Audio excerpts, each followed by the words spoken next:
Berbicara tentang iman bukanlah hal yang asing di telinga kita. Banyak dari kita telah mengerti dan paham apa arti iman. Semuanya sepakat bahwa iman adalah percaya dan yakin dengan adanya kebenaran. Dalam Islam sendiri terdapat rukun iman yang terdiri atas 5 hal yang harus diyakini oleh setiap muslim.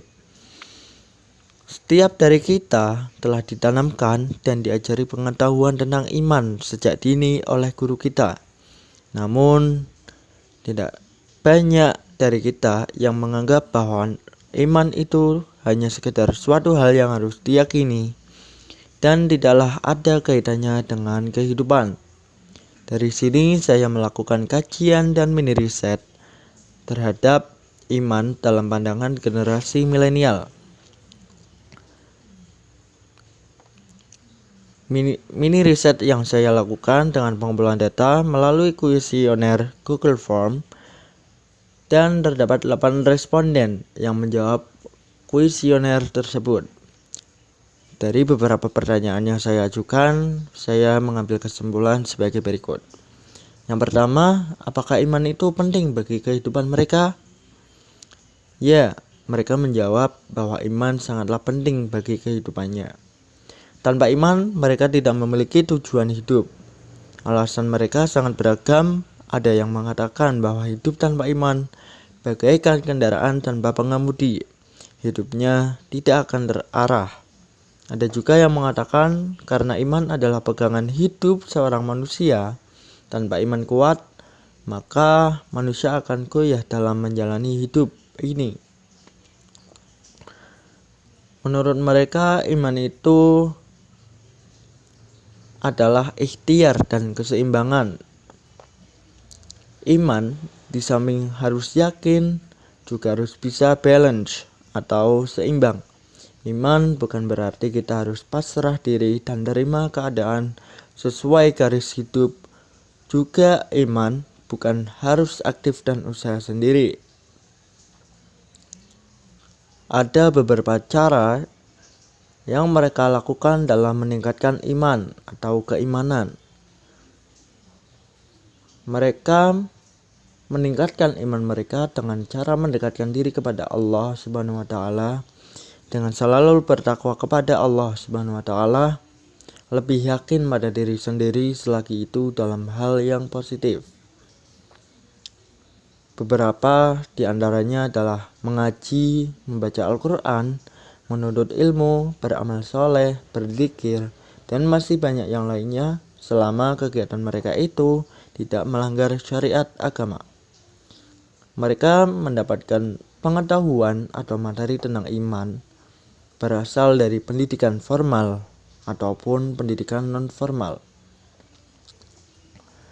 Selain itu, saya juga menanyai mereka tentang hakikat aswaja dan Islam moderat. Apakah mereka tahu tentang apa itu aswaja? Mereka menjawab, mereka sangat tahu tentang aswaja, baik dalam artian maupun hakikat. Mereka berkesimpulan bahwa aswaja merupakan kelompok yang berpegang teguh pada sunnah Nabi dan khalifah setelahnya. Mereka mendapatkan materi tentang aswaja di antaranya berasal dari belajar dari orang tua, belajar dari ustadz atau guru, dan juga diperoleh dari pendidikan formal maupun non-formal. Saat saya tanyai mereka tentang bagaimana hukum dari jika seorang mukmin yang berbuat maksiat, apakah itu termasuk kategori kafir, munafik, atau mukmin, mereka sangat beragam dalam menjawabnya. Tidaklah di antara mereka menjawab bahwa orang tersebut masih tetap mukmin dengan dalih bahwa seorang mukmin juga manusia, di mana manusia merupakan tempatnya salah dan lupa. Ada juga argumen lain yang mengatakan bahwa orang tersebut termasuk dalam kategori munafik dengan alasan karena masih tetap mukmin akan tetapi melanggar perintah.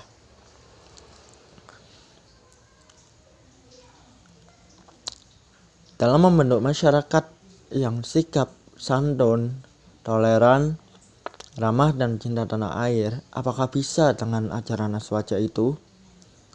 Tidak sedikit dari mereka menjawab, ya, sangat bisa, dan juga ada yang menjawab hanya bisa. Mereka beranggapan bahwa tradisi Aswaja dapat membentuk masyarakat damai dan moderat. Hal ini dapat dilihat dari mereka yang hidup bersejajar antara kenegaraan dan keagamaan, atau nasionalis dan religius, atau kebalikannya religius dan nasionalis.